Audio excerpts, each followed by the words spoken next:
Welcome to Writer Pants on Fire, where authors talk about things that never happened to people who don't exist.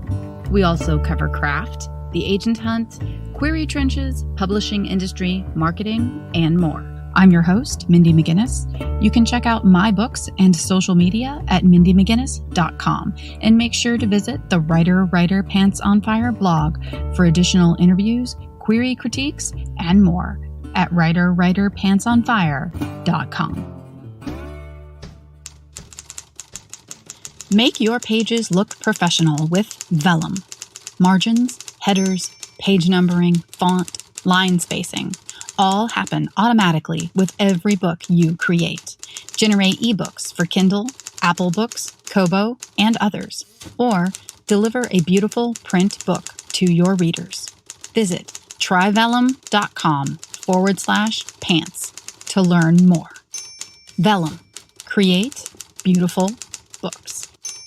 We're here with Ian Dawson, author of Midnight House, which released earlier this year. And part of what makes this such an interesting topic is that the story is based upon your own experience of being kidnapped when you were younger by two older teen boys. So if you would like to talk a little bit about that traumatic experience and how it ended up coming to a place where it became a novel. Thank you for having me on. Actually, The Midnight House is the second book. The first book, The Field, which came out in 2018, that's based on my experience of being abducted. The second one, The Midnight House, is the follow-up. So in 1993, I was out in the field behind our Reading neighborhood playing hide and seek with a friend of mine. He was hiding, I was seeking. I turned the wrong way down a gravel road, found myself being pursued by two older boys on bikes. They caught up to me and they dragged me into a clearing, terrorized me for several hours until they finally punched me in the face and let me go. So it was a very traumatic experience. Decade after it happened, I was thinking about it. First person account of what happened, and then that slowly evolved into a fictional story that was based around the actual event, and then that became The Field. The woman who read and edited the first book was like, you should make this into a series. I initially had no intention of making it a series. Then I started thinking about what I could do, and then I thought of some ideas for the second book, and that became Midnight House. And that took about 5 years from initial idea to completion, and then the first book took about 15. So hoping the third book gets a lot shorter time from idea to completion. That's sort of the genesis of how this series came to be. And they're young adult novels. I mean, they're intense. They're very suspenseful. My mom's had to put them down a couple times while she's reading them, because especially since the first one's based on true events, and the second one has things that have happened to me, but it's more fictional. How old were you when this happened? I was 13. Things are bad enough when you're 13. To then have to endure something like that, I can't even imagine. You ended up diving into that place in your memories and that experience in order to write The Field. I know a lot of authors find therapy through writing, and not necessarily just even as directly as writing their own lived experience, but even just for a general release from the experiences of everyday stress of real life. But when you're dealing with something that is obviously extremely personal like that, I can see it maybe going either way on any given day. And you said it took 15 years for you to really coalesce this into a final product. So was it therapeutic on some days, and then maybe on other days it was just reliving a horrible thing? It was cathartic in a lot of ways. They never caught the two guys, so they're still out there. Because it's fiction, I basically made things go the way I wanted them to go to make a more effective story. There's the kernel of truth that then was spun into a fictional narrative. But there are things in the book that didn't have to do with me. It had to do with other characters that were very intense. I wrote them and I had to take a break because it was like, wow, I can't believe I got that dark and went to Yeah. that place. Yeah. But that's one of the crazy things about writing, is it allows you to take yourself to those places without actually going to those places. But you can still feel all those emotions and those feelings and that intensity. And then you hope that translates from the page to when the reader's reading. They have the Mhm. same feeling. Absolutely. I agree entirely. My book, The Female, the Species, is a rape revenge vigilante justice book. And there's actually a scene where my main character sets a pedophile on fire, like burns him alive. Didn't pull any punches on that scene, and I fully expected to get some pushback. And I don't. I've never had anyone say to me, that was too much or you went too far. And I think exactly what you're saying is what's happening. You get to do this safe exploration of an action that you might wish you could take, but you know that you cannot for many reasons, be they moral or legal. I think it's really interesting, and I think it's a really good point. It also gives you an element of control when you're writing about something that specifically happened to you in your case. In my case, just anger at the world and things that happen to people in it, and kicking back and fighting back in a way that is safe. Oh, absolutely. And I think that's the fun part about the writing process, especially in the drafting process with The Field and with Midnight House. I would take sequences as far and outrageous as I possibly wanted to, and then I was able to pull it back. So you don't have to censor yourself in a draft because no one's going to see it. Yep. So you can just go there. And then maybe you read it again and you go, well, it's a young adult novel, so maybe I shouldn't put that in there. And let me just sort of scale that back. The first book, some of the reviews said that it was a little too violent for a young adult audience. But it's like, well, there's nothing really non-violent about child abduction and childhood Exactly. trauma, which are two Yeah. things that are dealt with in the first book, and then the aftermath of that is dealt with in the second book as well. These are themes that really don't have a happy essence to them. Yeah. I write YA too, and I pull zero punches. I worry a little bit about pushback, but to be honest with you, I'm always ready for those responses. So for example, my third book is a gothic historical thriller. It's set in the 1890s, and it's about a teenage girl who's pregnant because her father has been abusing her. And I've had some people say, why would you write a book for teens about a young girl whose father is sexually abusing her? And I'm like, because that's who it happens to. This is not a shock to them. Yeah. And they need to see that this happens. And those who do have to live through that experience can be aware that they are not alone. This is not some freak aberration. It is not their fault. And those that are moving in the peripherals of that situation might be able to pick up some clues and be a little more aware of things that might be going on in someone else's life. I really have never myself as a writer pulled anything back. Now, as you're saying, your first draft is no holds barred, full send, you go for it. And then you can dial back if you think it's necessary. I definitely have had my editors say, this needs to be dialed back a little bit. And usually he's right. If I have a moral ground to stand on, it's like, no, this is here for a reason. Like, okay. If it's like, this might be a little too much description of puking, all right, I'll give you that. You choose your battles, I think. Young adult novels, especially in 2021, have more leeway in the themes and the content that they can express. Absolutely. Absolutely. I was a young adult librarian, and I understand the arguments from both sides because the gatekeepers, they have to worry about their jobs, and parents do know their own children better than anyone else. So if a parent says this book is not appropriate for my child, more than likely that parent is probably right because they know their child. So I don't have a problem with that. What I have a problem with is when a parent says this book is not appropriate for any child. You do not know all children, so you cannot make that claim.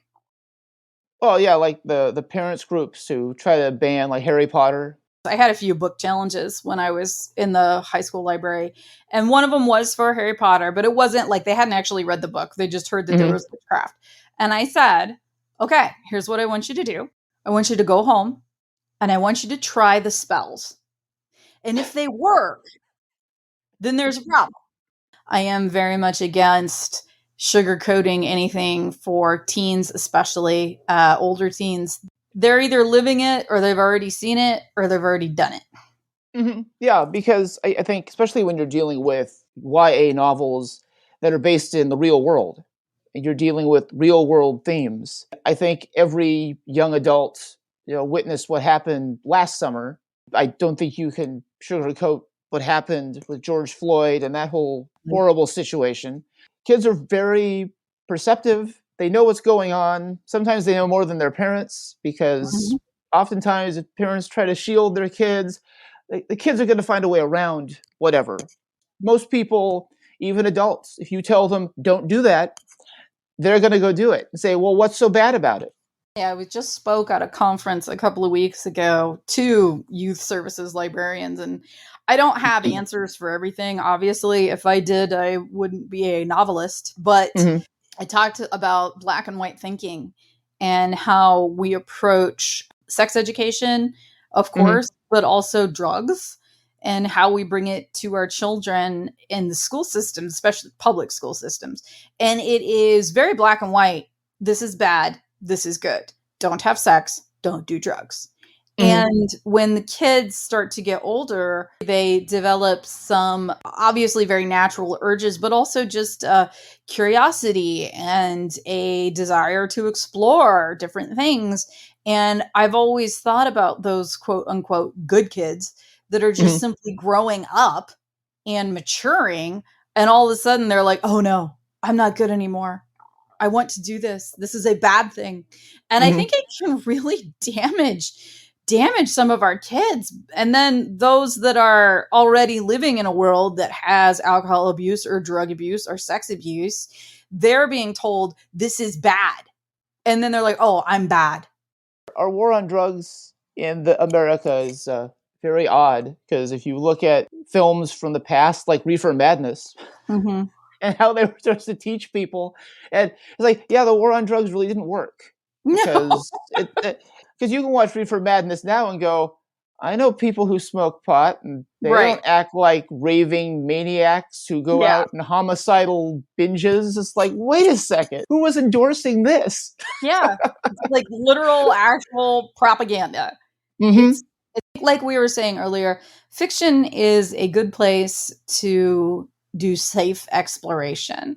You don't have to smoke pot or have sex or even perform violence in order to get that, I'll use the word satisfaction, out of experiencing it in a book.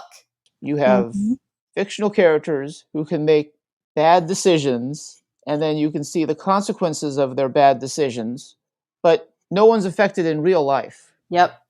Like you said, I don't think we should shy away from reality, where in the end it's like, oh yeah, and everything's okay. No, we're not on Full House.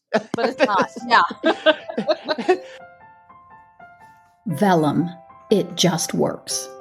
Best-selling indie author Alex Liddell, whose book Enemy Contact, an enemies to lovers romantic suspense, hit number 25 in the Amazon paid Kindle store, has this to say about Vellum. There are always a ton of hang-ups in the publishing process, from the printer running out of ink at just the wrong moment to Amazon rejecting margins. But Vellum has been one program I can depend on. It formats my manuscripts quickly, professionally, and, most importantly, in a way that never gets rejected by any online retailers. Visit www.tryvellum.com/pants to learn more. That's tryvellum.com/pants. Vellum. It just works.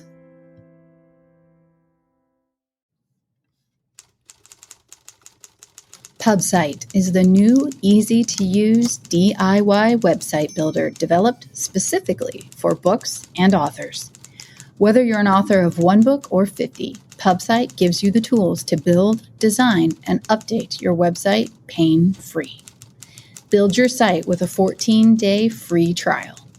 PubSite is easy to use. You can set up a simple site within a couple of hours, and when you're ready, enhance with features like a blog, photo gallery, book tour calendar, mailing list sign-up, social media feeds, and more. Too busy to build your own site?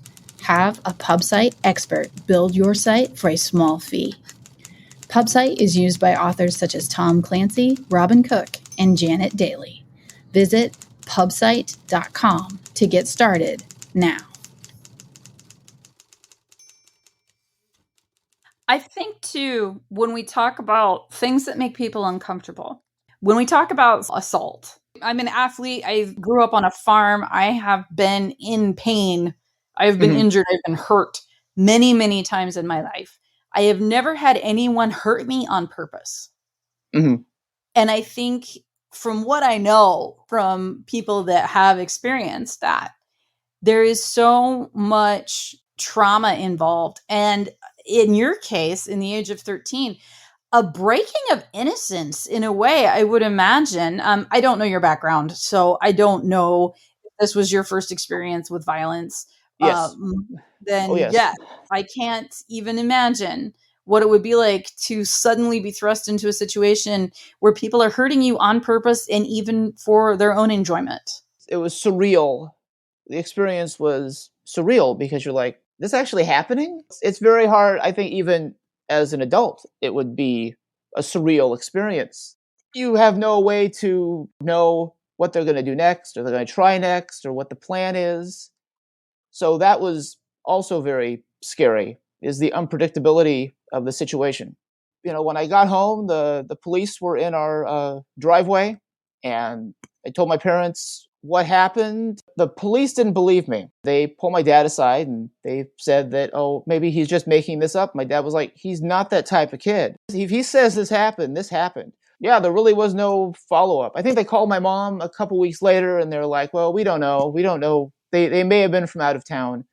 Sticks with you. It gives you an interesting perspective on how real police sometimes can be when it comes to something like this. Not to completely denigrate the police.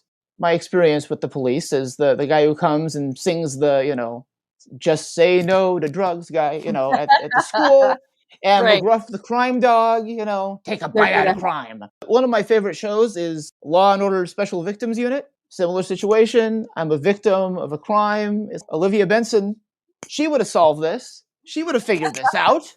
You really had the veil ripped away in a lot of different ways. Not only did you very suddenly and abruptly experience violence, but you also found out that the good guys, the people that are supposed to be there to protect you and help you, and the people you've been told that you can depend on might not necessarily have you as their priority. And that's one of the reasons why in the book, Daniel, who's the main character, he's abducted. Daniel's best friend, Kyle, basically takes it upon himself to figure out what happened. So the reason it took so long to write this is because the first version involved Daniel getting abducted, and then Daniel's dad and a cop near retirement were looking for him. And it was extremely boring and uninteresting because they were boring characters. And then I had Kyle out searching for him. And then that made it much more interesting and exciting. I had Kyle, his Daniel's best friend, pacing at home, worried about his friend. And then Daniel was being held captive. And it's like, well, I have two passive main characters. It's like, this isn't working. They need to be doing something. So Daniel's trying to escape, and then Kyle's trying to find him. Okay, now they have an active goal to pursue. So that really changed how the book was, and in crafting the book. And then I was able to up the stakes. That's a hard thing to learn. I know, pacing, having any type of active characters, making sure that everybody's not passive. That's something you do have to learn over time. And you said it took you 15 years then to really put together the first draft of the first book, The Field. I think that's really interesting. And I think it's a really cool way to kind of combat that overnight success idea that I think a lot of writers look for. It exists. I've seen it happen, but it is rare. And like I myself was trying for 10 years to get an agent before I got published. My 5th book was the one that got picked up. And I think it's really useful to talk to people such as yourself who put in 15 years worth of work and I'm sure took breaks, walked away, thought about it, came back, revised, redrafted. How did you keep up the feeling of this is worth it? I want to keep doing this. I kept coming back to it. I graduated from UC Davis by the time 2003 rolled around. Saw it on my computer and revisited it. And that's when I sort of realized this isn't very good. But the idea was there. I built around it. And then over time, moved to LA. And then I did my master's in screenwriting. And so I'm taking all these classes about, story and character and dialogue. Kept going back to it. I mean, it wasn't easy. I mean, there were times where it was just like, God, it's like, this isn't working, and I'd walk away. I mean, it wasn't me consistently every single day for 15 years going back to it. Exactly. There were times when it was like, leave it for 2-3 months and then I'll come back to it. And there'd be times when it was like, I'd just be bored at home and just go back to it. And then every once in a while, you'd have the situation where things would just click. Okay, yeah, I see where this is going. Once I gave it to friend's mom, who was an editor, and she read it. She gave me feedback, and she really liked it. And she gave me suggestions and notes. And so I was able to revise it from there. Novels have lots of layers to them. Yeah. And sometimes it takes time for those layers to evolve and come to the surface. You could be focused on story in your first draft. And then as you go back through and you're rewriting, then your characters start to get their arcs in a clearer way, and then dialogue, and then description, and it all sort of comes together. So I think that's something that's important for new authors to know, is that this takes time. This isn't a one and done, because sometimes you have to write it, walk away, come back and go, ooh, I'm going to get rid of that. You have to enjoy what you're writing, even if it is something as traumatic as using a real world experience, such as mine for the field. You have to enjoy the process. You have to enjoy the characters you're writing. Because if you're begrudgingly going back to your manuscript, there's a problem. You got to enjoy what you're writing and be doing it for the right reasons. You do. You have to care about it, and you have to be willing to go back to it. I love what you're saying about taking those breaks. Like you said earlier, this wasn't 15 years of you hitting your head against a brick wall. No, you can't do that. I tell people that all the time. I would take huge breaks, sometimes 3, 4, 6 months, because you cannot continually look at your own work and hate it, or have other people tell you it's not good enough. In my case, I was querying agents for 10 years. And, I just kept getting rejections. And you can't healthily live that way. Taking those breaks is important. I want to talk then about your publishing experience. So why don't you tell us a little bit about the route that you chose? When I was in the process of writing The Field, I had sent out query letters to different publishers. Most of the responses I got back were, this is not what we're looking for at this time. Back then, it was vampires and werewolves, dystopian novels, zombies. These are the hot tickets. Real world fiction really wasn't a thing at the time when I was working on this book. So I started doing research, and Book Baby seemed like a good fit because I was able to find my own cover artist. I love both covers that he's done. The first book, I made the mistake of just going with an ebook. That's what I started with. I got my publicist. She was like, oh, you should probably have a paperback too. With the second book, it was cheaper to do both at once as a package than do both separately. One of the reasons I went the self-publishing route was I just wanted to get the book out there.